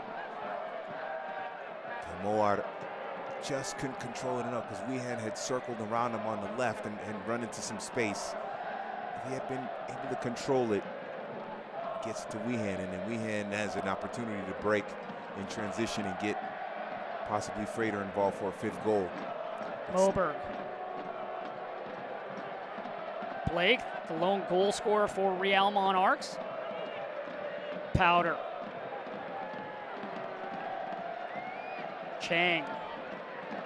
For the first time we've been able to say his name. Yeah. Real Monarchs slowing it down now. Everybody getting a touch here. From Powder to Chang. Now here's Schmidt. Right back to Powder. Everybody getting a touch here. They want to make sure they're just solid with their possession. This is the first time we've seen them string together more than what, 7, 8 passes. So they have to continue to do this for the rest of the game and eventually try to bring out New Mexico United so that some space opens up so that they can get into that back line and try and get a shot on target. Moar through ball. And I don't know if Frater was offside, maybe Weehan as well, but both of them slowed up. So obviously one of them was, maybe even both. Yeah, yeah. And that started because Ochoa just boot the ball up the pitch there. Ochoa, now in the modern game, goalkeepers, they have to be as accurate in their passing as the midfielders. So Ochoa, he's playing it long and he just basically turned it back over. He's just play it short to your defenders, keep the possession. Would you say that's a young mistake right there by the 18-year-old, or just something that a lot of goalkeepers make as well? Well, I would say it's a lot of goalkeepers do make that mistake, but I think it's part of the game that he has to work on. He has to work on that part of the game because modern goalkeepers are expected to be decent at least with their feet. And unfortunately for youngsters, the only way you truly learn is through failure. Yeah. And it's one of those ones where this game will definitely make him better as Frater try to back heel. Guzman. Padilla. Chip pass to Estrada. Oh. And just offsides was Estrada, but that was a beautiful chip. If that is onside, wow, maybe a 5th goal. Etunde, that one headed away by Tite, and that will be out of play. That's a tough break there for New Mexico. But once again, they're getting in behind the defense. players are actually making runs in behind that defense. They're not waiting. Even if they're offside, they go for it anyway. If they're offside, they're offside, but at least they're making those runs. And don't wait for the flag. If the official calls it, they call it. But if he doesn't call it, then you got a great chance. So Mexico still being aggressive in that respect. And just to finish the point on Ochoa, it's a lot to ask a teenage kid to be good goalkeeper, especially to be good with the ball at his feet. It's just something he's going to develop over time.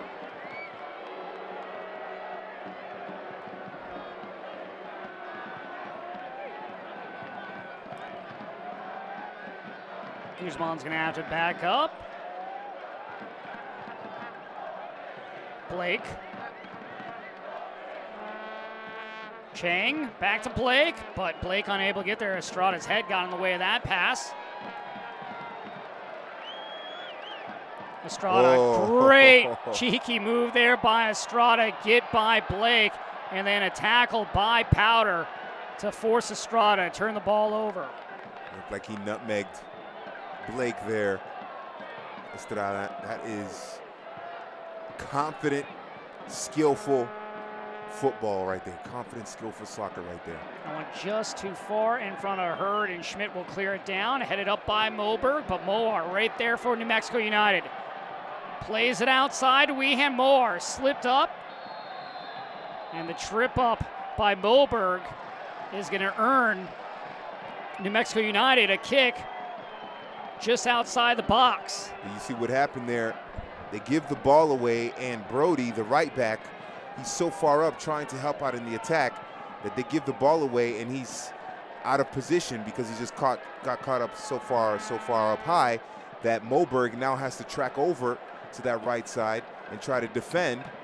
He's unable to do so, commits the foul, or he's able to do so, but he still just commits the foul, and it leads to a set-piece opportunity for New Mexico. That's what happens when you don't have good passing and you don't hold the possession. Your wingbacks can get caught too far up. They turn the ball. They don't have time to track all the way back. Your center back is in a bad position where he has to defend spaced and skillful attacking players.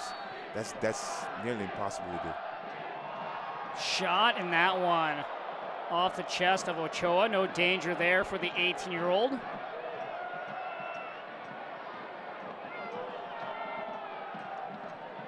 Ruiz. Trying to go over the top to Chang. Padilla just doing a good job positioning himself in front of Chang. And Soler now looks to go the other direction. Crosses the center of the pitch. And still, New Mexico United, I think you said it best when you talked about being ruthless. Doing the same thing here in the second half with putting pressure on New Mexico, or on Real Monarchs, I should say.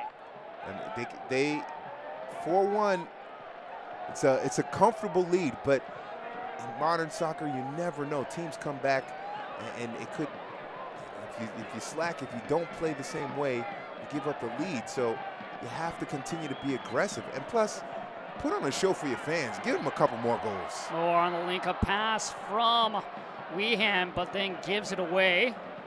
Powder. Blake. Brody far side. Guzman stepping in front of the pass, intended for Etunde. Schmidt plays it back. Mizell. Well, he just said his name a couple times in the first half, and then haven't heard much of Cody Mizell. Frater. Going right at Moberg. Frater with the left, and that one knocked out of play by the 18-year-old David Ochoa. Oh, Kevon Frater, the Jamaican reggae boy, dancing, swerving those hips to get that opportunity. He is playing with full confidence right now. And that was just a situation where just one-on-one, he was able to break down the defender and get a shot on target. He had Weehan coming in late up the middle by the penalty spot. But by then, Frater had made up his mind.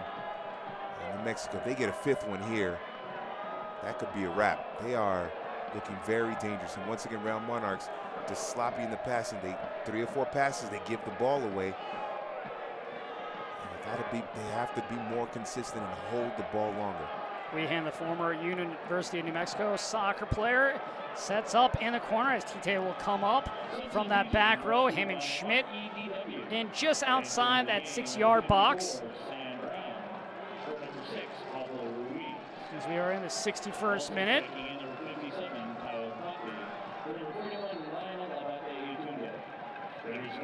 Weehan, high arcing ball, and no one there for New Mexico United.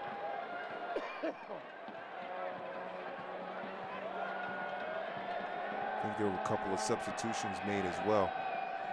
Get up to date and alerts all year long by following your club on ESPN.com. Search for New Mexico United and then click the follow button to keep up with the latest news and scores. Plus, get reminders on New Mexico United's next match.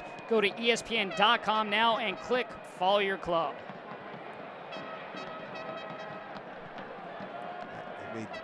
Looks like, yeah, there were a couple of substitutions. It said Etundi has come off for Kyle Coffey, and then Pablo Ruiz has come off for Sam Brown.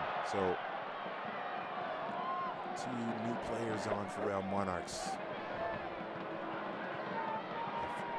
All substitutions are brought to you by REDWCPA and advisors. There's no substitution for integrity.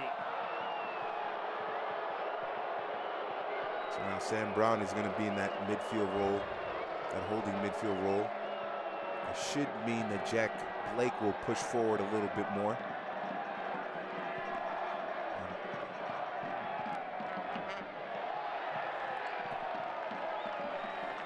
Padilla doing a great job tonight at that right back position. Having the tough task of having to deal with Michael Chang for a majority of it.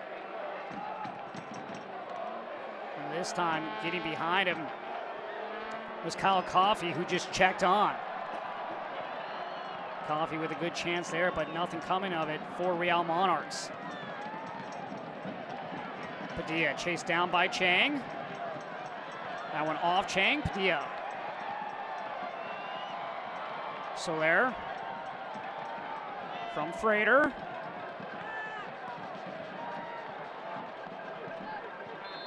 We'll have offsides on Frater.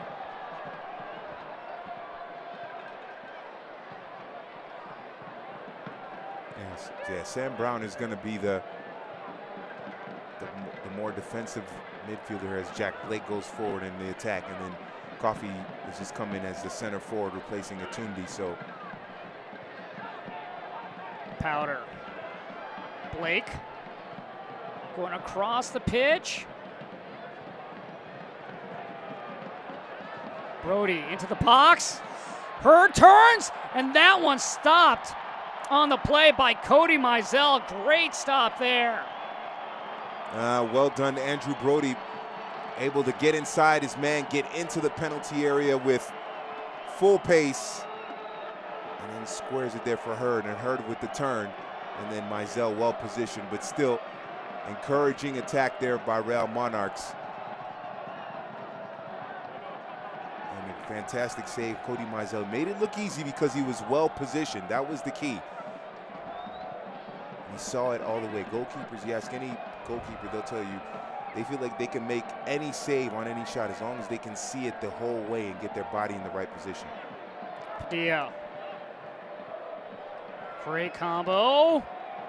And then Padilla, unfortunately, with not the finish that he would have liked and not the pass that he would have preferred. That was almost kind of a blind service there. He did well down that right side with Estrada to play that 1-2, but he only had Hurd in the middle by himself. So he just kind of a hopeful cross on that right side. Now, Mexico United putting some pressure on that back line.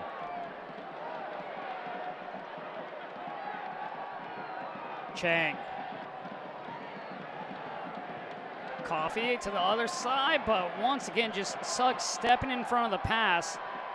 New Mexico United doing such a good job tonight, getting in the lanes, getting the alleys of the passes, preventing Real Monarchs from getting anything going in terms of just trying to link up with one another. Yeah, that has been a strong part of their defense in this matchup is the fact, especially Suggs, you saw him drop back there and get back into position quickly. They are Their transition defense, their ability to get the numbers back and then plug up those spaces certainly has hurt Real Monarchs in this game. Edging outside the box, now in. Coffee. Blake can't control. Weehan with Frater to his left, goes back inside to Moore. Back to Weehan. And then poked away. Good play there by Powder. He held Weehan holding the ball a little too long. That was the problem there. They've been so, I mean, they're perfect on those counterattacks with the boom, boom, quick pass, and Weehan holding the ball a little too long. He had Frater on the left side. This looked like Estrada was bursting in the right middle channel as well. Powder going over the top, and that is going to go out of play.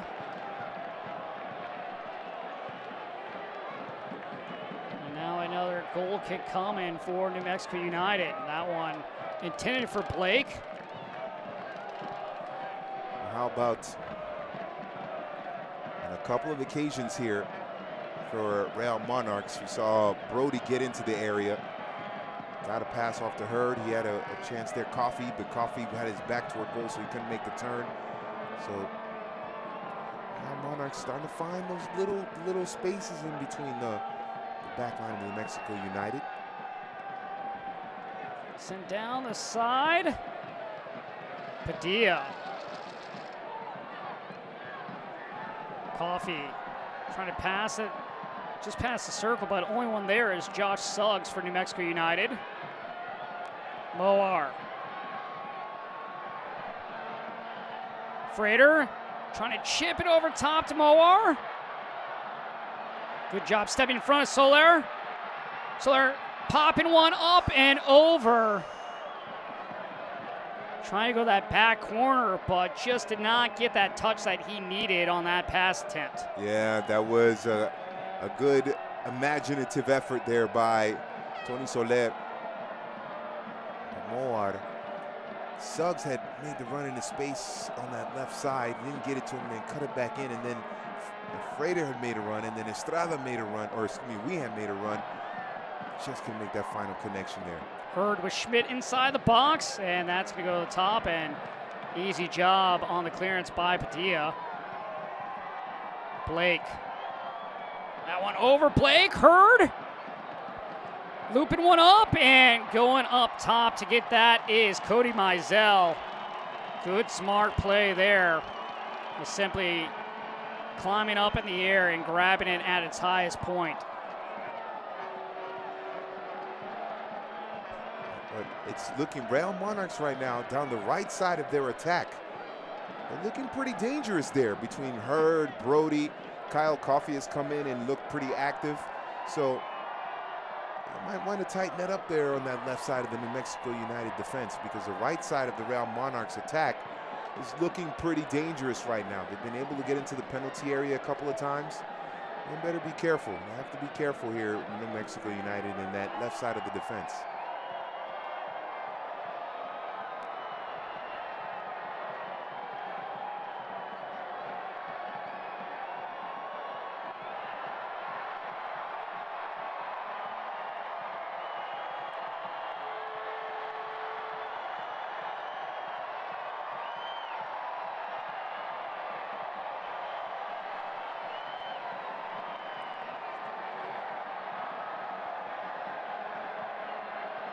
Sent into the box. Coffee. Suggs able to dispossess. Push it up the line. Blake right there.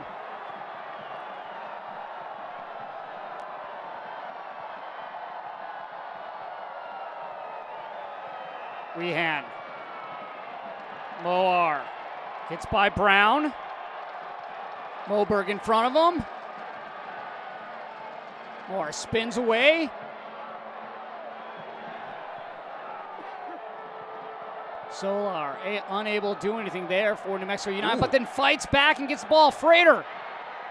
And Frater just can't gather the ball in.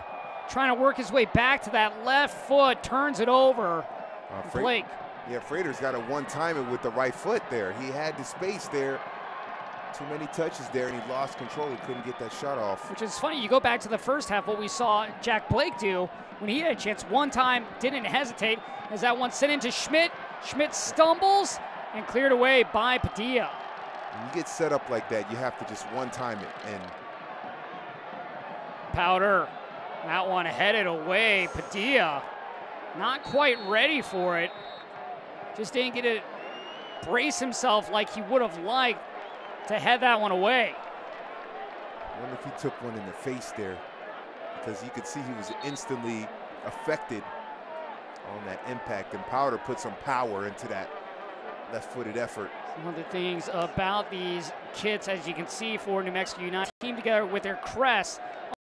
4 lines going in a diagonal direction. That represents the Zia sun symbol that's on the state flag that has 4 rays representing the following: the 4 cardinal direction of north, south, east, and west, the 4 seasons of spring, summer, fall, and winter, the 4 periods of day and morning, noon, evening, and night, and the 4 steps of life. And have a meaning, not just, oh, something that looks nice. It has to have a meaning, and they put a lot of thought into that. That's really deep. That's really deep. Just taking things that and just adding the state pride, the state heritage, the state history, and making it a part of the kit. You gotta love that. And like you said, just really the thought process put in behind it, the meaning that is on their chest, and really another thing that they're playing for, the state of New Mexico. Right, and remember, New Mexico, the state of New Mexico doesn't have an NBA, NFL, NHL, Major League Baseball team, so it's a state that is, you know, that's their next step, is to have a big-time professional team.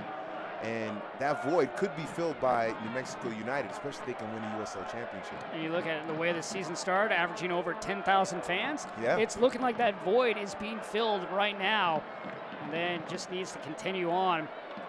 But great support from the Curse, which is also another great story that hopefully we can get to here at some point this evening, as Noah Powder chests it down.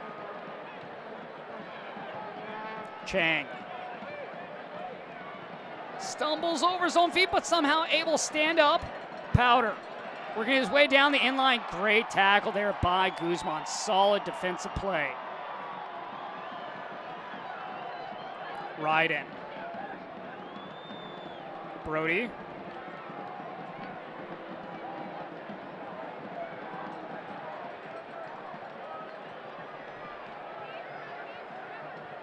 Blake onto the side. Schmidt. The 1-2 combo. Chested away by Estrada. And that one fired on off the post. A chance there for Real Monarchs. But a big save, not by Mizell that time, but by that left post. But right side of the Real Monarchs attack, the left side of the New Mexico United defense is where it comes from. Again, that left side of New Mexico United's defense is being pretty porous right now. They're giving up chances. That was great work down that right side between Schmidt and Hurd and Brody to get that opportunity for the shot. So they got to work on that. That left side right now of New Mexico United defense is in big trouble. All substitutions are brought to you by REDW CPA and advisors. There's no substitution for integrity. Coming on will be Devin Sandoval. Off will go Kevin Frater. Frater leaves with 1 goal. And then we'll have another sub as well here. Again, all substitutions are brought to you by REW CPA and advisors. There's no substitution for integrity, as Tony Solar will come off and in will come Salim Muhammad.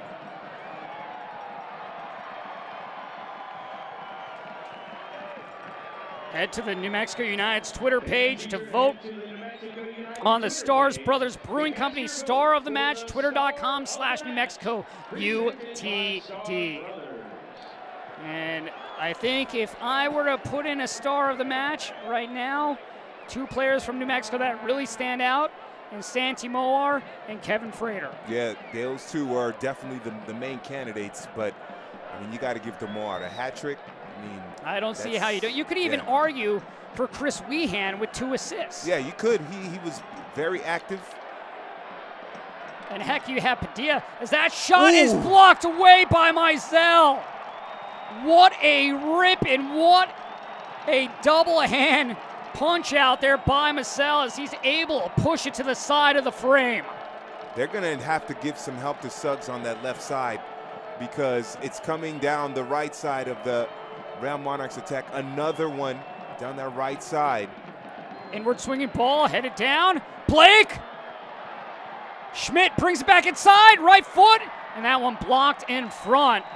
I believe that was actually Moar who made the blocks of the 3 goals and now a block to go with it, preventing that one from possibly going past the goal line. Some desperate defending here by New Mexico United, just getting bodies back here. Powder. Chang. And that one cleared away. But here late, Real Monarchs finding success, able to put pressure on New Mexico United. Have not found success in a way of a goal, as stumbling over his own feet was Blake.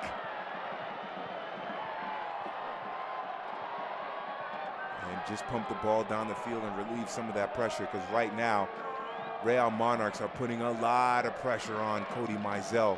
These last 5 or 10 minutes, it's been the right side. It's Hurd, Brody, Schmidt, Coffey.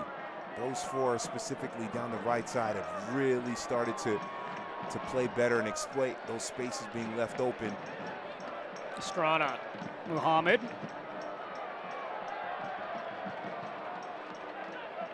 Chang. Blake. Coffey. Over the top and punched out by Mizell. He came off his line. He knew exactly what he wanted to do with that clearway. And Kyle Coffey, since he's come on, has looked very dangerous. He's been more active than Etundi was in terms of getting involved in the play, dropping back, making himself available. Etundi was just kind of in the middle waiting for service, but Kyle Coffey has been more active in terms of dropping back and just being more active, more involved in the attack, and that's allowed Brody to get into some space. Chang is getting more touches now. We're seeing Hurd being more involved, and so Kyle Coffey's introduction into this game has certainly improved the Real Monarchs attack. Padilla forward, trying to get into Sandoval. Well out is Ochoa. Wehan with a chance. Wehan! And he puts it away. 2 assists, and now you can add a goal to his evening.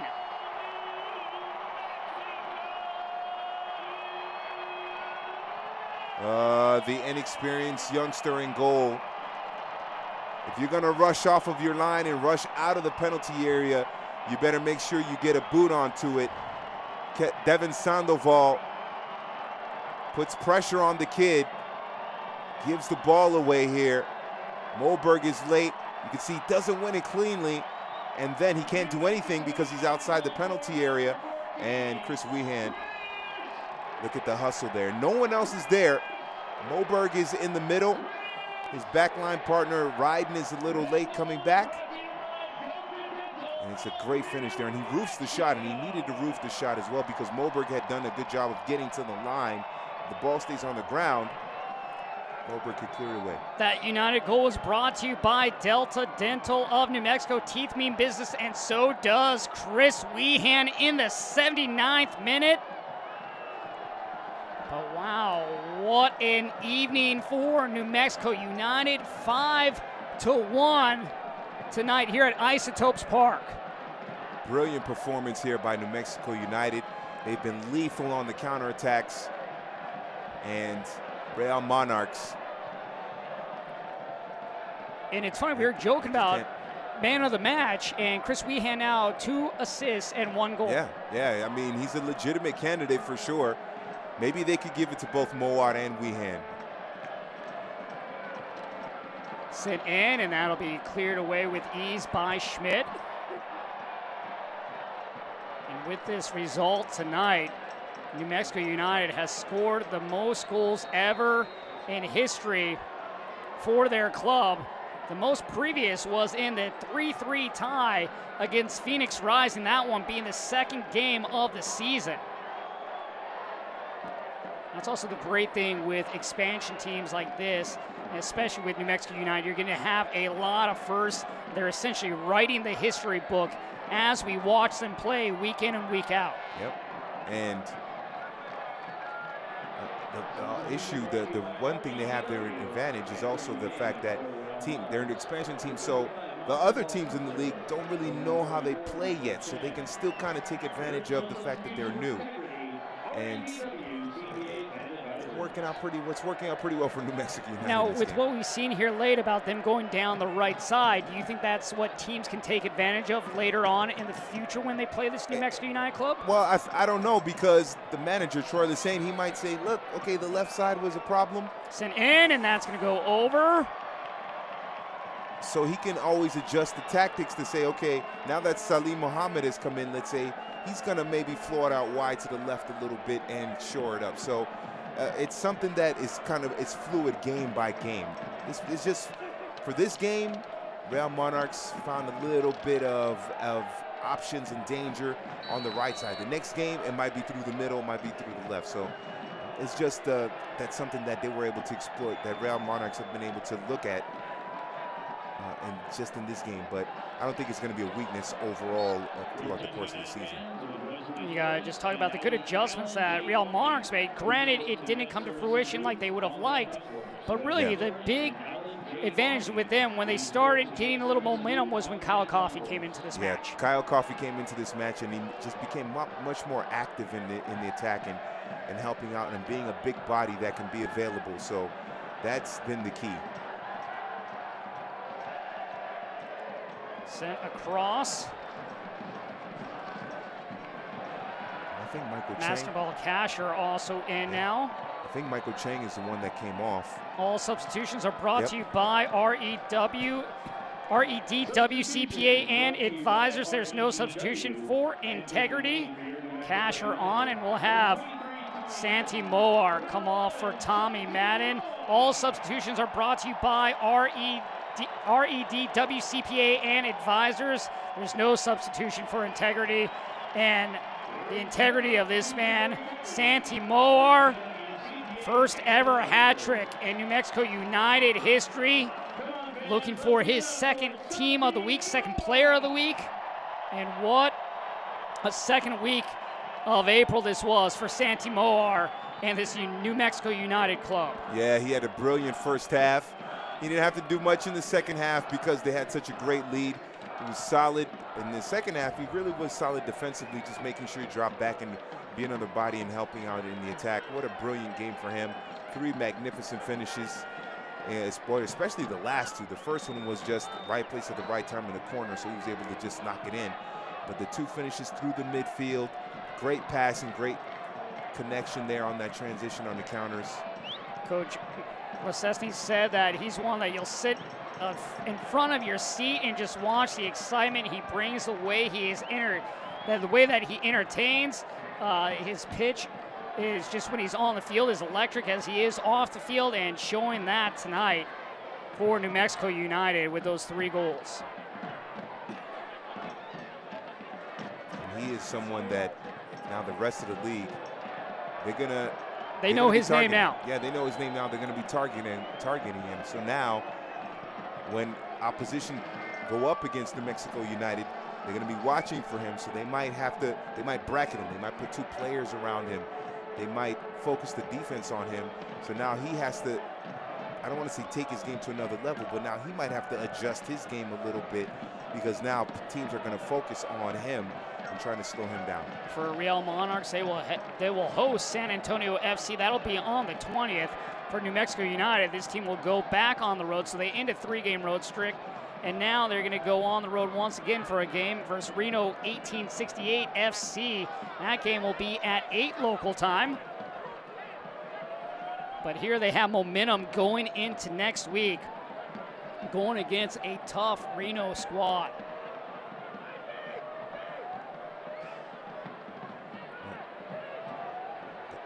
The energy, that game against Reno, tactics, how will the tactics change? Will the tactics change? Will the lineup change?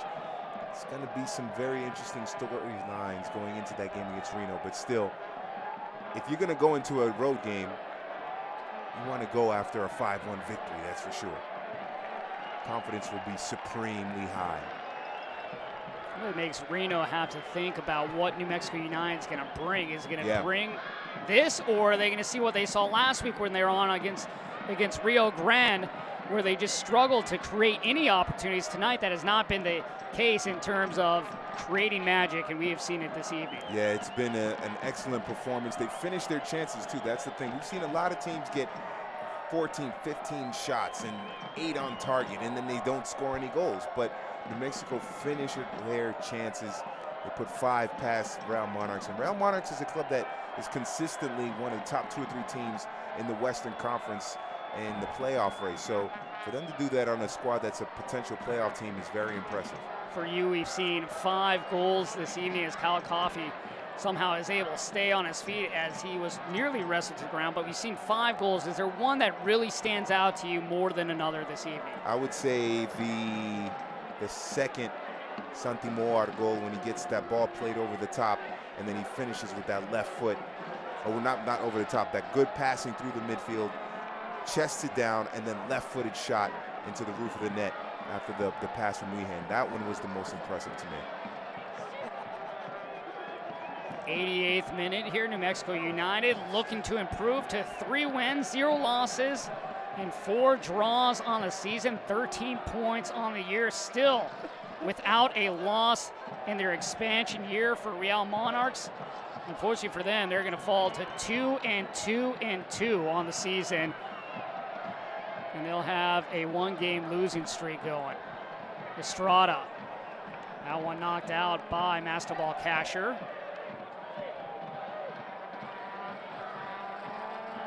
Padilla, another solid game for him. 2 weeks in a row, Padilla has done an excellent job in that fullback position as Sandoval tried to play it off Powder, but it goes right through Powder, and that will prevent a corner.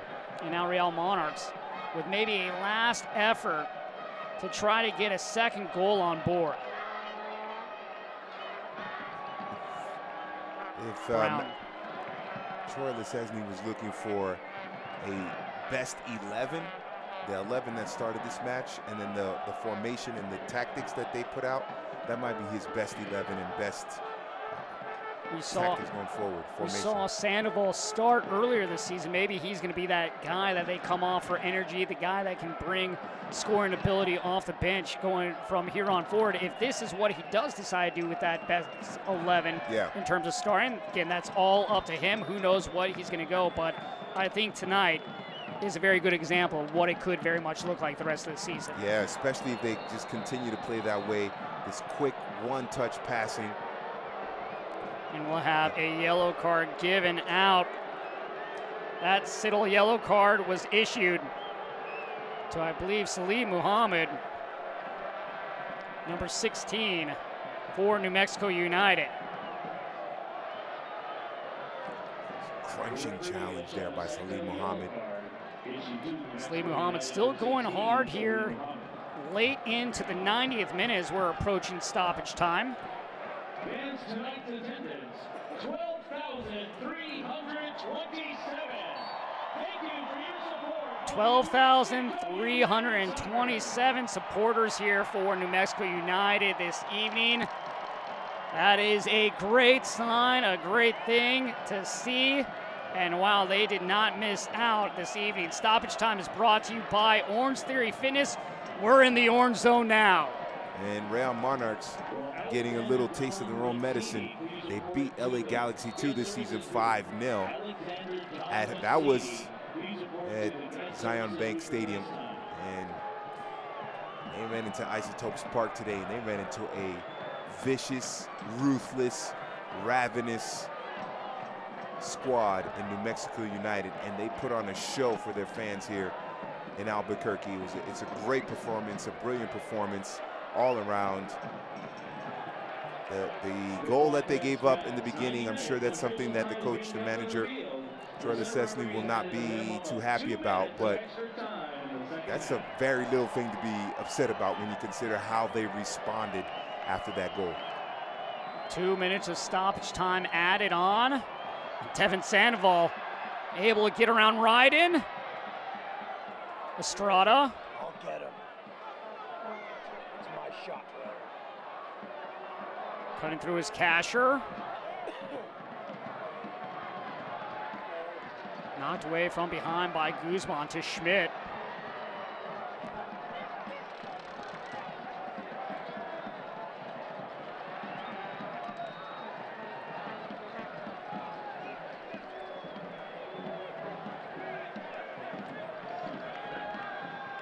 Soler, when they took out Soler was such an important part of connecting the back line and the midfield to the attack. His pass set up both the two counterattacking goals in the first half, his passes.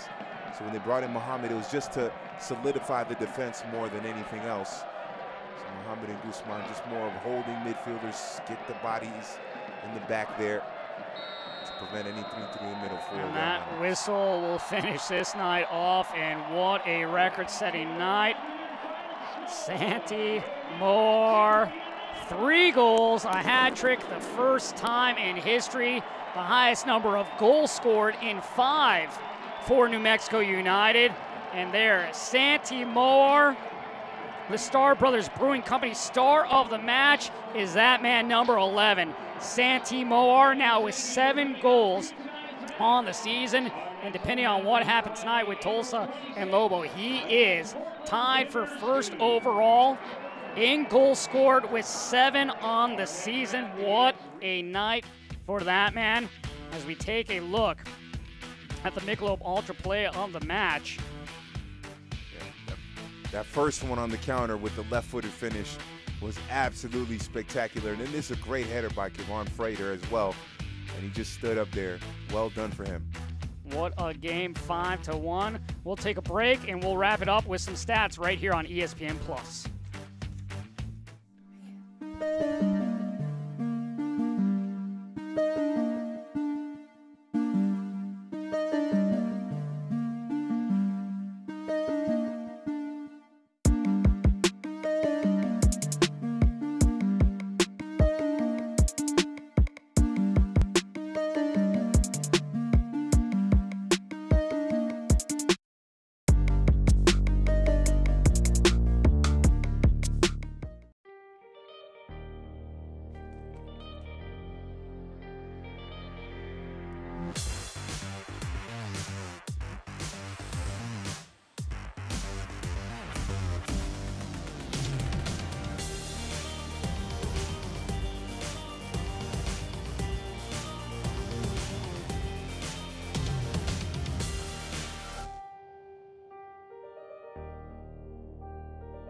Welcome back to Isotopes Park here in Albuquerque, New Mexico. Our final, New Mexico United 5, Real Monarchs SLC 1. And what a night for New Mexico United tonight. There you see Chris Wehan, very much a producer tonight. 2 assists and a goal for him. Frater also with a goal. Santi Moar with 3 goals. And here is the play of the game. The Michelob Ultra play of the match was this one by Chris Wehan. Yeah, it was a mistake in the back by Ochoa. Comes off of his line, doesn't get a clean tackle onto it. Sandoval putting the pressure on the young goalkeeper, and then Chris Wehan has shown all game the ability to stay calm, dribble with a technique and pace, and then great technique there to finish it with that left-footed strike there. And that one was, well, the first half was the heartbreaker, but that 5th goal really was the one that prevented Real Monarchs from having any hope. And we'll take a look back at the highlights here in the first half. Real Monarchs gets it going early. Yep, and this is Jack Blake there with the first goal of the match. It's a great ball by Hurd. And then look at Leonel Etundi. He wins the ball in the air. That was important. And then Blake gives him the lead. But then look at the run by Josh Suggs. I can't stress enough how important that was. Circling around the entire defense, catching the defense by surprise, and then Santi Moore with the finish. And then Soler wins the ball in the midfield here, gets it to Wehan, and then boom, big time left-footed strike there. And it's Soler to Wehan again. And Moore running into the space left open from Brody, pushing forward down the right side of the Real Monarchs attack. He exploits it, and that combination, that triumvirate, Soler and Wehan and Moore, leads to another goal. It was brilliant. And then right before the end of the first half, how about this elevation here by Kevon Frater, leading the defense to the ball in the air, and Real Monarchs backline played terribly tonight. And then New Mexico United would not be done. There you see Ochoa coming out and Chris Wehan not distributing this time finishing. Yeah, and it's a great finish as well. I think we talk about Ochoa making the mistake in Sandoval putting the pressure, but when you look at Wehan and where he gets the ball, left-footed strike, the technique to keep the shot down and roof it, that is a brilliant finish and a goal worthy of, that's goal of the week candidate as well, the way he was able to finish. And as we take a look back at tonight's stats, Real Monarchs possessing the ball but just not doing enough.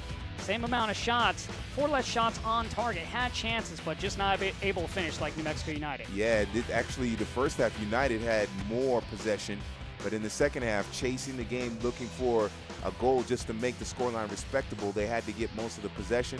United sat back, waited for the counter, and then they got that counter-attacking goal with Wehan in the 80th minute. But still, a brilliant performance all around for New Mexico United. The only negative was the goal that they conceded, but they certainly overcame that with the way they responded. It was a fantastic effort by New Mexico United. New Mexico United, 7 games in, still no losses as they get a victory tonight, 5-1 over Real Monarchs SLC for our crew. George Metellus, myself, Josh Toll, thank you for tuning in here tonight on ESPN+. We'll see you soon. Have a great evening.